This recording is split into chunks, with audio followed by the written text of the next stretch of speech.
Hello बच्चों, और कैसे हैं आप सब। आप सभी का स्वागत है इंग्लिश बाय पाठक सर में। मेरा नाम है नेहा मिश्रा। बच्चों, इंग्लिश तो आप बहुत अच्छे से पढ़ रहे होंगे।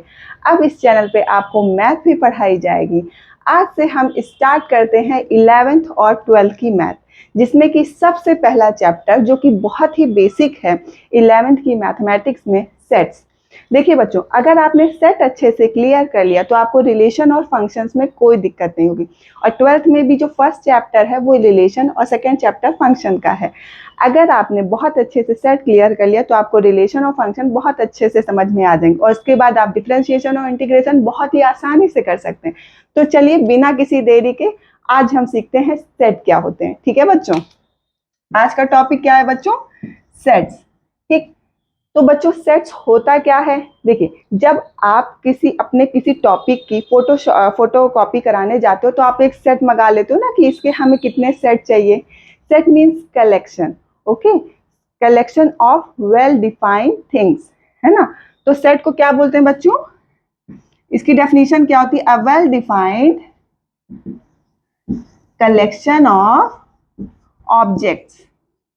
क्या होता है बच्चों? A well defined collection of objects. अब इसमें देखिए बच्चों, दो वर्ड यूज हुआ है। कौन कौन सा? एक तो पहला वेल डिफाइंड और दूसरा हुआ है कलेक्शन ऑफ ऑब्जेक्ट्स। सबसे पहला क्वेश्चन दिमाग में अराइज होता है कि वेल डिफाइंड का मतलब क्या है।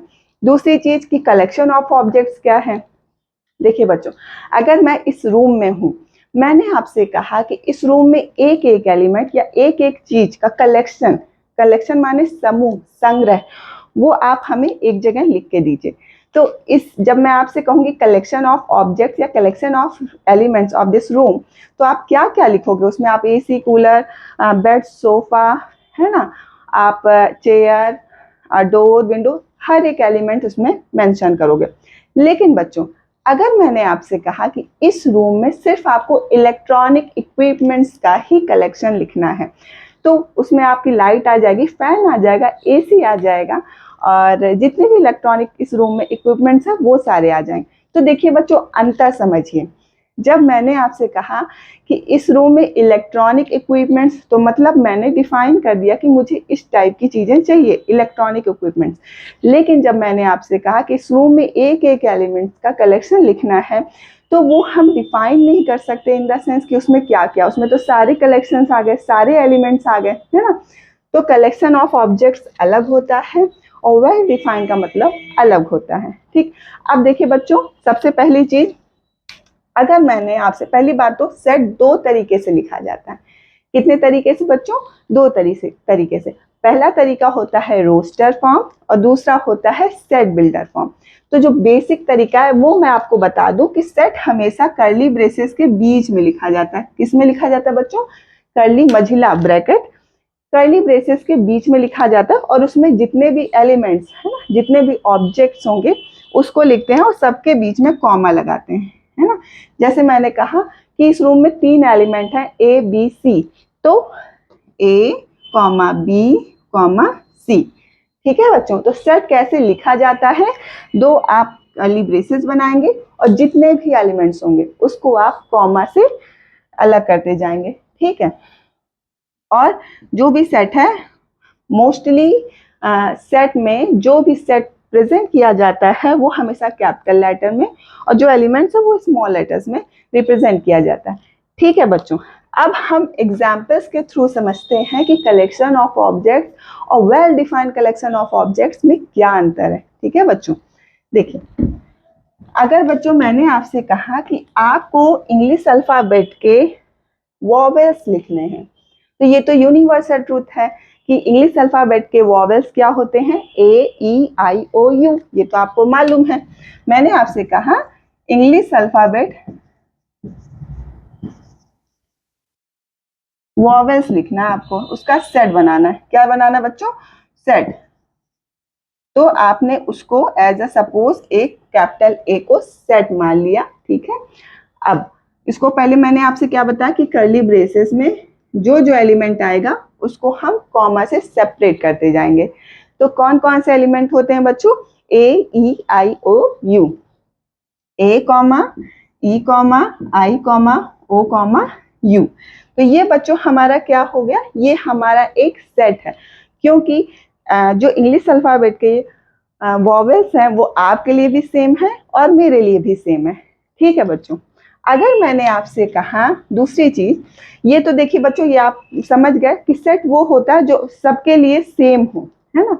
अब देखिए अगर मैंने आपसे कहा कि आपको कलेक्शन लिखना है ऑब्जेक्ट्स का, एक इंडियन क्रिकेट टीम के गुड प्लेयर्स का कलेक्शन लिखना, क्या ये सेट है? तो देखिए आपको किसका कलेक्शन लिखना है? गुड प्लेयर्स का लिखना है, इंडियन क्रिकेट टीम के। ठीक है बच्चों, इंडियन क्रिकेट टीम के गुड प्लेयर्स का कलेक्शन लिखना है। तो आपसे पूछा जा रहा है कि क्या ये सेट है? तो देखिए बच्चों, हमने सपोज कर लिया कि वो सेट बी, कैपिटल बी से है। अब देखिए क्या ये सेट है, पहले तो आपको ये बताना पड़ेगा। अब गुड प्लेयर मतलब मेरे लिए देखिए विराट कोहली बहुत अच्छा है, आपके लिए रोहित शर्मा अच्छा है, किसी तीसरे बंदे के लिए कोई और क्रिकेटर प्लेयर बहुत अच्छा उसका फेवरेट है। तो मतलब मेरा जो पर्सपेक्टिव है वो आपसे मैच नहीं कर रहा। मीन्स सब पर्सन के अपने अपने थॉट्स होते हैं, अपने हिसाब से वो सामने वाले को पसंद करता। मीन्स आपको गुड प्लेयर्स को डिफाइन नहीं किया गया है ना। आपके लिए वो कोई दूसरा बंदा होगा, मेरे लिए वो कोई दूसरा बंदा होगा। तो मतलब आप समझे कि जिस चीज को आप डिफाइन नहीं कर सकते हो वो आपका सेट नहीं है, वो सिर्फ कलेक्शन ऑफ ऑब्जेक्ट्स है। वो क्या है बच्चों? Collection of objects. तो जो भी होगा, जो भी ऑब्जेक्ट्स होंगे लाइक विराट कोहली, वो सब कॉमा से सेपरेट कर दीजिए, है ना। विराट कोहली, सचिन तेंदुलकर, एक्चुअली मुझे बहुत आइडिया नहीं है, मैं बहुत नहीं देखती क्रिकेट, तो आप समझ ही गए होंगे कि जो चीज़ें डिफाइन नहीं होती हैं वो आपके कलेक्शन ऑफ ऑब्जेक्ट्स होते हैं, लेकिन जो चीज़ें डिफाइन होती हैं वो आपका और वो डिफाइन चीज़ें कलेक्शन ऑफ ऑब्जेक्ट होनी चाहिए, तो वो आपका होता है सेट। अगर मैंने आपसे कहा कि आपकी क्लास में ही गुड टीचर्स का कलेक्शन ऑफ ऑब्जेक्ट लिखना है, बताइए कि ये सेट है कि नहीं, तो बच्चों आप क्या कहेंगे? आपके लिए मैथ के टीचर अच्छे होंगे, किसी दूसरे बच्चे के लिए इंग्लिश के टीचर उसको फेवरेट होंगे, किसी तीसरे बच्चे के लिए हिंदी और इंग्लिश दोनों के टीचर्स फेवरेट होंगे। तो बच्चों उसको आप डिफाइन नहीं किए, गुड टीचर को आपने डिफाइन नहीं किया। अगर मैंने इस क्वेश्चन में लिख दिया होता कि गुड टीचर्स में क्या क्या क्वालिटीज होनी चाहिए, तो अगर वो उसको सेटिस्फाई करता तो वो आपका सेट होता। ठीक है बच्चों, देख लेते हैं। देखिए अगर मैंने गुड को डिफाइन कर लिया है ना कि इतना टॉल होना चाहिए, क्या क्या क्वालिटीज होनी चाहिए, अगर वो पर्सपेक्टिव पूरी हो गई, मतलब मैंने गुड को डिफाइन कर दिया, तो वो आपका well defined collection of object हो जाएगा, तो वो आपका सेट हो जाएगा। अब बच्चों हम जानते हैं कि देखिए कई स्टैंडर्ड सेट होते हैं जो कि आपको मालूम होने चाहिए, वो हर जगह यूज होने वाले हैं। ठीक है बच्चों, तो उसको नोट कर लीजिए। चलिए देखते हैं। देखिए सबसे पहला आपका आता है नेचुरल नंबर, है ना।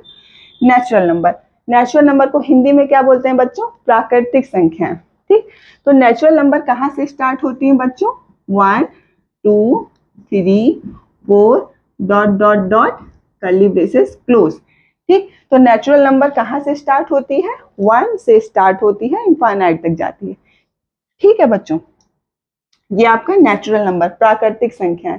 ठीक, फिर इसके बाद होता है बच्चों होल नंबर। होल नंबर को हम क्या बोलते हैं बच्चों? पूर्ण संख्याएं। क्या बोलते हैं? पूर्ण संख्याएं। देखिए होल नंबर कहाँ से स्टार्ट होता है? 0 से। 0 1 2 3 4 dot dot dot curly braces close. ठीक, तो ये बच्चों नेचुरल नंबर है, ये है होल नंबर, है। अब इसके बाद आती है बारी इंटीजर्स की, है ना। इंटीजर्स, इंटीजर्स को हम आई से रिप्रेजेंट कर देते हैं। ठीक है बच्चों, देखिए ये नंबर्स कहाँ से स्टार्ट होते हैं? इंटीजर्स, बीच में मिडिल में 0 होता है, राइट साइड में सारे पॉजिटिव नंबर्स और लेफ्ट साइड में सारे नेगेटिव नंबर्स होते हैं। 1 2 3 डॉट डॉट डॉट -1 -2 -3, है ना। तो ये आपके बच्चों क्या हो जाएंगे? ये आपके इंटीजर्स हो जाएंगे। क्या हो जाएंगे बच्चों? इंटीजर्स। अब अगर मैंने आपसे कहा कि आपको पॉजिटिव इंटीजर्स लिखना है, आई या जेड से भी रिप्रेजेंट कर सकते हैं, ठीक है। आप जिस चीज को जो आप मान रहे हो, मैं इसकी जगह कुछ भी वर्ड लिख सकती हूँ, लेकिन मोस्टली क्या होता है कि नेचुरल नंबर को एन से रिप्रेजेंट किया जाता है, इंटीजर्स को आई या कई कई बुक में जेड से रिप्रेजेंट करते हैं। तो आप नीचे लिख के मेंशन कर दीजिए कि हमने इस वर्ड को इससे इस सिंबल से मेंशन किया है, ठीक है बच्चों। आई प्लस मतलब क्या हुआ, पॉजिटिव इंटीजर्स। तो पॉजिटिव इंटीजर्स में क्या होंगे, जीरो के बाद वाले जितने नंबर्स होंगे वो आपके पॉजिटिव इंटीजर्स होंगे, जीरो के लेफ्ट साइड में जितने नंबर्स होंगे वो आपके नेगेटिव इंटीजर्स होंगे। तो यहाँ पे पॉजिटिव इंटीजर्स में क्या आ जाएगा बच्चों, 1 2 3 डॉट डॉट डॉट, और नेगेटिव इंटीजर्स में क्या आ जाएंगे बच्चों, -1 -2 -3 डॉट डॉट डॉट। ठीक, तो अभी मैंने आपको क्या क्या बताया, नेचुरल नंबर्स कहाँ से स्टार्ट होते हैं, whole number, integers, positive integers और नेगेटिव इंटीजर्स। सेट में कितने तरीके से सेट लिखा जाता है, दो तरीके से। पहला अभी जो हम आपको ये जो कर्ली ब्रेसेस और एलिमेंट्स के बीच में जो कॉमा है, ये पहला मेथड है, इसको रोस्टर फॉर्म कहते हैं।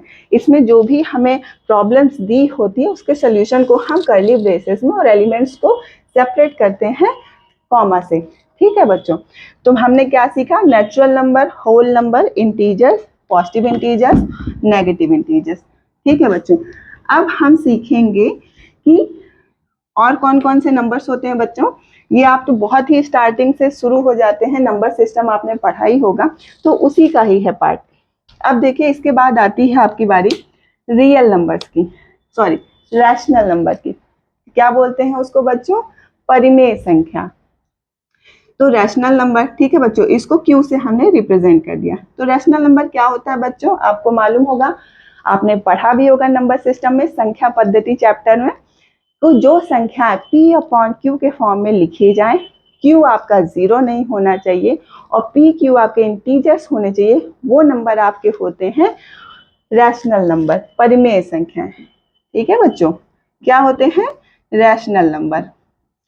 ऐसे कौन से नंबर्स होते हैं बच्चों, पी अपॉन क्यू के फॉर्म में लिखे जाए, क्यू यहाँ पे जीरो नहीं होना चाहिए, नॉट इक्वल टू का मतलब वो चीज नहीं होनी चाहिए, है ना। क्यू जो है आपका जीरो के बराबर नहीं होना चाहिए। अगर क्यू आपका जीरो हो गया तो ये आपको इनफाइनाइट मिल जाएगा। क्या मिल जाएगा, इनफाइनाइट, जो कि अनडिफाइंड है। ओके, अब देखिए पी अपॉन क्यू के फॉर्म में क्यू आपका जीरो नहीं होना चाहिए। दूसरी चीज, पी क्यू आपके इंटीजर्स होने चाहिए, ठीक है बच्चों। तो ये आपको समझ में आया कि क्या होता है रैशनल नंबर। अब इरैशनल नंबर की बात आती है। इरैशनल हमने सपोज कर लिया पी, ठीक है ना। इरैशनल नंबर कौन से नंबर्स होते हैं, जो नंबर्स रैशनल नहीं होते वो नंबर्स क्या होते हैं, irrational. Those numbers which are not rational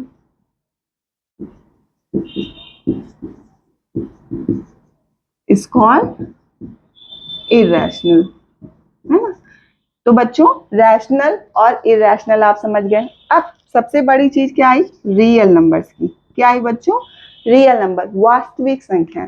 तो जिन जिन आपने जितना अभी तक जितने नंबर्स पढ़े हैं, पॉजिटिव, नेगेटिव, दशमलव वाले, है ना, इंटीजर्स, डेसिमल्स नंबर्स, है ना, और इरैशनल, सारे जो नंबर्स का सबसे बड़ा जो सेट होता है वो आपका होता है रियल नंबर।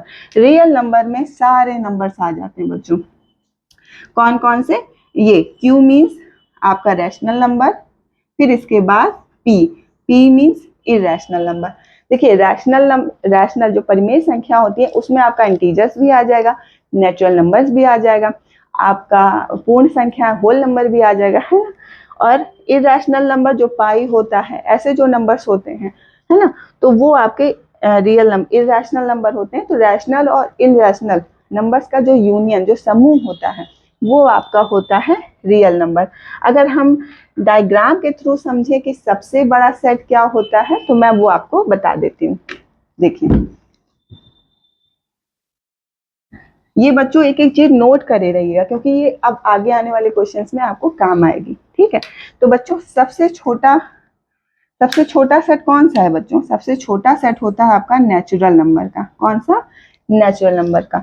उसके बाद आपका कौन सा सेट आता है बच्चों, होल नंबर का, है ना। नेचुरल नंबर तो 1 से स्टार्ट होते हैं, होल नंबर आपका 0 से स्टार्ट होता है ना। फिर इसके बाद बच्चों आता है आपका इंटीजर्स, है ना।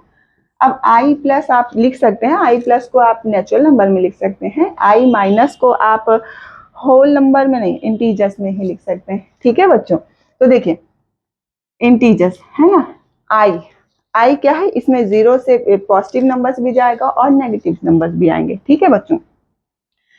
फिर इसके बाद आपका क्या आता है बच्चों, इसके बाद आता है आपका रैशनल नंबर। कौन से नंबर्स आते हैं बच्चों, रैशनल नंबर। रैशनल नंबर को हमने किससे रिप्रेजेंट किया था, उसको हमने q से रिप्रेजेंट किया था, है ना। तो रैशनल नंबर, रैशनल नंबर्स में आपके पॉइंट वाले जो डेसिमल्स नंबर्स हैं वो भी आ जाएंगे। फिर सबसे बड़ा इसके बाद रैशनल और इरैशनल एक में ही है, मीन्स यहाँ पे आपके रैशनल भी एक ही तरह का सेट है और इरैशनल भी, तो हमने यहाँ पे इरैशनल लिख दिया। इरैशनल हमने वहाँ पे क्या लिखा था, p से रिप्रेजेंट किया था, ठीक है बच्चों। यहाँ पे मैं मेंशन कर दे रही हूँ इरैशनल नंबर और ये रैशनल नंबर, है ना। तो रैशनल और इरैशनल का जो समूह होता है बच्चों, जो सबसे बड़ा सेट होता है वो आपका होता है रियल नंबर, है ना। और आपने कॉम्प्लेक्स नंबर अगर पढ़ा होगा तो कॉम्प्लेक्स नंबर क्या होता है, वो रियल नंबर से भी बड़ा होता है, क्योंकि कॉम्प्लेक्स नंबर को हम किससे रिप्रेजेंट करते हैं बच्चों, कॉम्प्लेक्स नंबर को हम, जैसे कोई नंबर है z equal to a plus I R के फॉर्म में रिप्रेजेंट करते हैं। मीन्स a जो है आपका रियल नंबर है, i मीन्स इमेजिनरी नंबर। अगर यहाँ पे r की वैल्यू 0 हो जाएगी तो हमें रियल नंबर्स तो मिलेंगे ही मिलेंगे, लेकिन अगर r की वैल्यू 0 नहीं है तो हमको इमेजिनरी कॉम्प्लेक्स नंबर मिलेंगे, ठीक है बच्चों। तो इस जब हम सेट पढ़ रहे हैं तो सिर्फ रियल नंबर्स की बात हो रही है, ठीक है। तो मैंने आपको क्या बताया, सबसे पहले नेचुरल नंबर, फिर होल नंबर, फिर इंटीजर्स, फिर आपका रैशनल नंबर। इरैशनल नंबर का सेट अलग है, इसका पूरे का कलेक्शन जो समूह होगा वो आपका होगा रियल नंबर, है ना बच्चों। अब बच्चों मैंने आपको रोस्टर फॉर्म तो बता ही दिया है, अब हम फिर से एक बार देख लेते हैं रोस्टर और सेट बिल्डर फॉर्म क्या होता है सेट में, ठीक है बच्चों।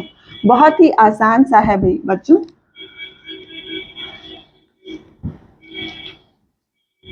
देखिए कितने तरीके से सेट को रिप्रेजेंट करते हैं बच्चों, 2 तरीके से। पहला क्या होता है, रोस्टर फॉर्म, और दूसरा क्या होता है, set builder form,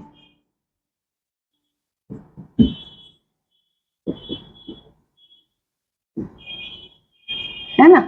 roster form में कैसे, मैंने आपको बताया था कि किसी सेट को कैपिटल से लिखते हैं, सपोज ए, उसमें जो भी एलिमेंट होंगे उसको कर्ली ब्रेसेस में और एलिमेंट्स को कॉमा से सेपरेट करेंगे, ठीक है बच्चों, है ना। अगर मैंने आपसे कहा कि आपको सेट ऑफ इवन नंबर्स लिखने हैं, क्या लिखने हैं, सेट ऑफ इवन नंबर्स, तो हम क्या लिखेंगे बच्चों, सपोज वो सेट बी है, हमें क्या लिखना है, सेट ऑफ इवन नंबर, है ना बच्चों। इवन नंबर, इवन नंबर क्या होते हैं बच्चों, सम संख्या, क्या होती है, सम संख्या। और ऑड नंबर्स क्या होते हैं, विषम संख्या।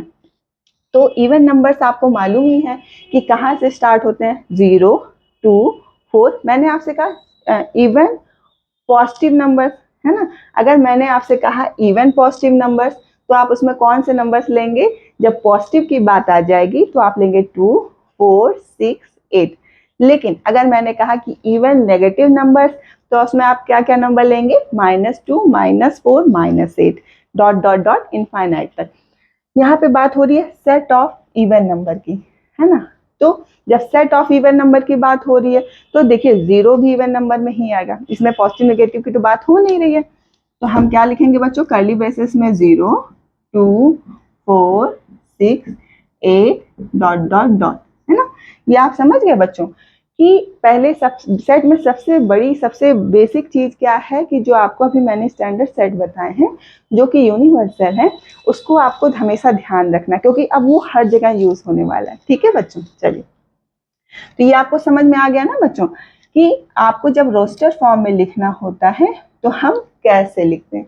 अब सेट बिल्डर फॉर्म की बात करते हैं, जिसमें बच्चे लोग बहुत टेंस हो जाते हैं कि अरे ये कैसे लिखा गया, ये समझ में नहीं आ रहा है। चलिए मैं आपको समझाती हूँ। देखिए सेट बिल्डर फॉर्म में कुछ भी नहीं है। देखिए रोस्टर फॉर्म में, देखिए मैथमेटिक्स में क्या होता है कि सब चीज़ को शॉर्टकट में लिखने की कोशिश की जाती है, क्योंकि बहुत थ्योरी नहीं लिखनी होती है ना, आपको बस इंडिकेशन देख के समझ जाना होता है। और जब रियल एनालिसिस की बात हो रही है तो ये हमारे आसपास की जो रियल चीज़ें हैं ना उससे रिलेट करता है। मीन्स अगर मैंने आपसे, चलिए इस सेट के बारे में वो जो भी मैंने आपको बताया तो रियल एग्जाम्पल से ही सॉरी लिया गया। ठीक है, अब सेट बिल्डर फॉर्म की बात करते हैं। देखिए सबसे पहले क्या करते हैं, अगर मैंने आपसे कहा कि आपको ऐसा सेट लिख, पहले तो जान लीजिए कैसे लिखा जाता है। सबसे पहले किसी भी सेट को अगर सेट बिल्डर फॉर्म में लिखना है तो यहाँ पे हम पहले x लिखते हैं, 2 डॉट बनाते हैं या एक सिंगल लाइन खींचते हैं। 2 डॉट या सिंगल लाइन कोई एक चीज लिखिए, इसका मतलब होता है सच दैट, है ना। इसके बाद हम x की प्रॉपर्टी लिखते हैं। क्या लिखते हैं बच्चों, x की प्रॉपर्टी। तो यही होता है, बस इतनी ही चीज होती है सेट बिल्डर फॉर्म में, है ना। पहले हम जितने भी एलिमेंट्स हैं उसको हम x मान लेंगे। क्या मान लेंगे बच्चों, x। फिर इसके बाद हम उसकी प्रॉपर्टी लिखेंगे। क्या लिखेंगे बच्चों, प्रॉपर्टी। चलिए अब हम एग्जाम्पल समझ लेते हैं। देखिए रोस्टर फॉर्म तो बहुत इजी है, अब सेट बिल्डर फॉर्म के एग्जाम्पल समझ लेते हैं। ये चीज ध्यान दीजिएगा बच्चों, 2 डॉट और एक सिंगल लाइन आप लगाना मत भूलिएगा, ठीक है। अगर मैंने बच्चों आपसे कहा कि आपको ऐसा सेट लिखना है इवन पॉजिटिव नंबर्स या इवन नेचुरल नंबर्स, है ना, बात एक ही हो गई। इवन पॉजिटिव, हाँ इवन पॉजिटिव नंबर्स या इवन नेचुरल नंबर्स, तो हमें क्या लिखना है, इवन नेचुरल नंबर्स, ठीक है। चलिए अब हमें ये, अब आपको मालूम है कि इवन नंबर्स क्या होते हैं, 0 2 4 6 8 होते हैं। लेकिन जब हम नेचुरल नंबर की बात करते हैं तो नेचुरल नंबर हमेशा 1 से स्टार्ट होता है ना। तो 1 से इनफाइनाइट 1 2 3 4 5 6 8, है ना। तो उसमें आपको जो इवन नंबर्स हैं, इवन नंबर्स किस फॉर्म में होते हैं बच्चों, 2n के फॉर्म में। किस फॉर्म में होते हैं, 2n के फॉर्म में, है ना। और ऑड नंबर किस फॉर्म में होते हैं, 2n + 1। मतलब जैसी कंडीशन हो, अगर हम n को 0 कर देंगे तो हमें 1 मिलेगा, है ना।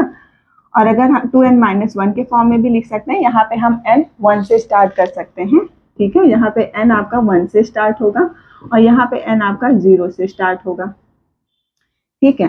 देखिए अब क्या है कि ये इवन नंबर्स की मैंने आपसे बात की कि 2n से स्टार्ट होता है ना। 2n मीन्स जहाँ पे n आप 0 लिखोगे तो 0 मिलेगा, 1 लिखोगे तो आपको 2 मिलेगा, 2 लिखोगे तो आपको 4 मिलेगा। तो पहले तो हम जान लेते हैं इवन नेचुरल नंबर्स होते क्या है ना बच्चों। तो सेट सपोज ए है, हमने पहले रोस्टर फॉर्म में लिख लिया, 2 4 6 8 डॉट डॉट डॉट, ये आपका क्या हो गया बच्चों, इवन नेचुरल नंबर्स, ठीक। अब हम इसको सेट बिल्डर फॉर्म में कैसे लिखते हैं, चलिए देखते हैं। देखिए देखिए सबसे पहली चीज बच्चों कि जितने भी एलिमेंट्स है ना सबको x मान लीजिए। क्या मान लीजिए, x, ठीक। फिर 2 डॉट, है ना। अब क्या करना है, x = ये किस फॉर्म में है, 2n के फॉर्म में है। जहां पे n आपका क्या होगा बच्चों, यहाँ देखिए हम लिख सकते हैं 2 × 1 2 × 2 2 × 3 2 × 4 डॉट डॉट डॉट, है ना, 2 × n तक जाएगा। मीन्स आपके जो नंबर्स हैं वो 2 तो है ही सब में कॉमन, लेकिन 2 × 1 2 3 4, ये क्या है बच्चों, 1 2 3 4 से n तक जो नंबर गए हैं वो आपके क्या है, नेचुरल नंबर ही है। तो यहाँ पे हम क्या लिखेंगे कि n जो है आपका बिलोंग करता है नेचुरल नंबर में, बस खत्म। देखिए ये बिलोंग, ये सिंबल भी मैं आपको बता दूं। जैसे किसी क्लास में 3 बच्चे हैं, नेहा सोना और मोहित, है ना।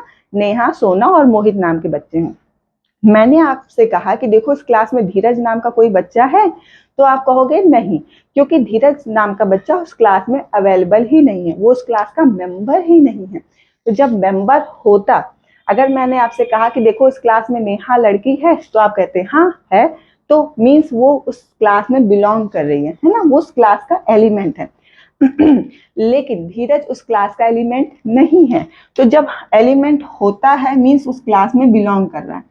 मीन्स जो n है आपका, है ना, n जो है 1 2 3 4 वो आपका नेचुरल नंबर से है ना। नेचुरल नंबर्स में 1 2 3 4 उसी का ही ये बिलोंग कर रहा है ना। अब मैंने आपसे कहा कि अगर वो कोई एक बच्चा सॉरी एक्सक्यूज मी, थोड़ा सा मेरा गला खराब है अगर वो बच्चा उस उस क्लास का मेंबर नहीं है तो उसको हम कैसे डिनोट करते हैं, इज नॉट बिलोंग टू। क्या लिखते हैं बच्चों, इज नॉट बिलोंग टू। ये देखिए n जो है नेचुरल नंबर्स में बिलोंग कर रहा है क्योंकि 2n, n जो भी नंबर स्टार्ट होगा 1 2 3 4 n तक ही जाएगा। और 1 2 3 4 जो नंबर्स हैं वो कौन से नंबर्स हैं, मैंने आपको बताया था वो नेचुरल नंबर्स हैं। तो ये आपको समझ में आया। सेट बिल्डर फॉर्म बहुत ही इजी है। सबसे पहले हम सारे एलिमेंट्स को x मानते हैं, फिर 2 डॉट लगाते हैं, ये एक सिंबल होता है, उसके बाद x की हम प्रॉपर्टी लिखते हैं। ठीक है बच्चों, चलिए अब और भी एग्जाम्पल्स हम देख लेते हैं कि क्या होते हैं सेट बिल्डर के एग्जाम्पल्स। अच्छा देखिए, हमको रोस्टर फॉर्म में प्रॉब्लम दी गई है। जैसे सेट ए है, हमें प्रॉब्लम दी गई है 1/2 1/3 1/4 1/5 डॉट डॉट डॉट, है ना बच्चों। अब देखिए बच्चों ये कैसे प्रॉब्लम सॉल्व होगी आपकी, है ना, इसको देखते हैं। अब देखिए सबसे पहले तो 1 तो सब में कॉमन है। ये देखिए रोस्टर फॉर्म में हमें क्वेश्चन दिया गया है। देखिए बच्चों, अब आपने एक दो क्वेश्चंस तो कर लिए, अब हम देखते हैं कि हमें एक रोस्टर फॉर्म में क्वेश्चन दिया हुआ है जिसमें कि एलिमेंट्स है 1/2 1/3 1/4 1/5। ठीक, तो सबसे पहले हम क्या देखते हैं, इसमें घबराने की जरूरत नहीं है। ये रोस्टर फॉर्म में दिया गया है, इसको आपको सेट बिल्डर फॉर्म में लिखना है। तो सबसे पहले क्या करते हैं बच्चों, सबसे पहले सारे एलिमेंट्स को हम क्या मानते हैं बच्चों, x डॉट। अब देखिए बच्चों यहाँ पे क्या है 1/2 और यहाँ पे 1/2 प्लस 1 लिख सकते हैं ना। यहाँ पे हम क्या लिख सकते हैं 1/2 प्लस 2 लिख सकते हैं, है ना। यहाँ पे 1/5 को क्या लिख सकते हैं बच्चों 1/2 प्लस 3। ऐसे ही हम आगे कंटिन्यू करते जाएंगे 1/2 प्लस 4, है ना, तो वो हमारा क्या हो जाएगा 1/6। अब देखिए बच्चों 1/2 जो है वो तो देखिए कॉमन है, 1/2 सब में कॉमन है ना। तो 1/2 को हम ऐसे ही लिख सकते हैं x is equal to 1/2 plus, अब देखिए n यहाँ पे क्या है बच्चों, यहाँ पे n 0 है, यहाँ पे n 1 है, यहाँ पे 2 है, यहाँ पे 3 है, आगे डॉट डॉट आके इनफाइनाइट तक नंबर्स जाएंगे, n तक जाएंगे।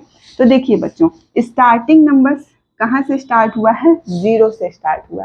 तो यहाँ पे अगर हमने x is equal to 1/2 plus n लिखा है तो ये n हमारा किस सेट से बिलोंग करेगा, किस स्टैंडर्ड सेट से बिलोंग करेगा, क्या ये नेचुरल नंबर से बिलोंग करेगा, नहीं, क्योंकि नेचुरल नंबर 1 से स्टार्ट होता है। ठीक है, तो 0 कौन से नंबर से स्टार्ट होते हैं, होल नंबर। तो यहाँ पे हम क्या लिखेंगे n belongs to whole number. ठीक, आप इसको यहाँ पे ये लिख भी सकते हो l आपका होल नंबर है, क्या है, होल नंबर के बराबर है। ठीक है, तो ये आपको समझ में आया बच्चों। एक तरीका तो ये था, और एक तरीका क्या लिख सकते हैं, इसको और कैसे लिख सकते हैं, ये आपको समझ में आया कि नहीं। कुछ भी नहीं था बच्चों, 1/2 1/3 1/4 इनफाइनाइट तक दिया गया था। सबसे पहले हमने देखा 1/2 यहाँ पे 0 मीन्स 1/2 प्लस 0 क्या होगा 1/2। 1/3 को क्या लिख सकते हैं 1/2 प्लस 1, है ना।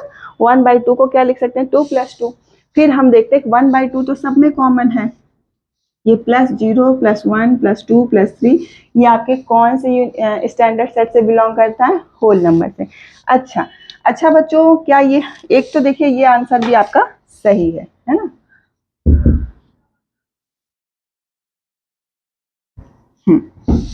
अगर हम बच्चों इसको ऐसे लिखें तो 1/1 प्लस 1, है ना, 1/1 प्लस 2, ये भी तो एक तरीका है, 1/1 प्लस 3 डॉट डॉट डॉट, है ना, आप ये भी लिख सकते हो, है ना। 1/1 तो सब में कॉमन है, और x इज इक्वल टू 1/1 तो सब में कॉमन है प्लस, अब देखिए ये तो देखिए सब में कॉमन है ना, 1 by 1 plus 5 and 4, सॉरी, ठीक है, कॉमा करके। अब देखिए 1 तो सब में कॉमन है, फिर इसके बाद प्लस के बाद कौन कौन से नंबर्स आ रहे हैं, +1 2 3 4। तो आपको मालूम है 1 2 3 4 कौन से स्टैंडर्ड सेट से बिलोंग करेगा, वो हमारा नेचुरल नंबर है। तो इसको हम ये भी लिख सकते हैं, है ना। तो आप इस चीज में कंफ्यूज मत होइएगा कि ये सही है ये सही है ना। सबसे पहले देखिए कि n किस सेट में बिलोंग कर रहा है। जिस सेट में बिलोंग करेगा वहां की 1 से काउंटिंग, 0 से काउंटिंग, माइनस जो भी आपको सेट दिया होगा काउंटिंग करके जहां पे भी वो n दिया वहां पुट करते जाइए। अगर आपको वो वैल्यू मिल रही है मीन्स वो सेट बिल्डर फॉर्म रोस्टर का ही कन्वर्जन है, ठीक है। तो ये आपको समझ में आया बच्चों कि सेट बिल्डर फॉर्म कुछ भी नहीं है, बहुत ही इजी है। बस उसमें सबसे बेसिक चीज क्या है बच्चों कि ये आपको सेट जो स्टैंडर्ड सेट है वो आपको मालूम होने चाहिए और किसको किस तरीके से लिखना है वो आपको मालूम होने चाहिए, ठीक है बच्चों। तो आज के लिए इतना ही, कल हम और एग्जाम्पल्स करेंगे और आगे के और टॉपिक्स कवर करेंगे। आज के लिए इतना ही, थैंक यू। अगर आपको वीडियो अच्छा लगा हो प्लीज़ लाइक एंड सब्सक्राइब करिएगा। आई होप आप सब बहुत अच्छे होंगे। धन्यवाद।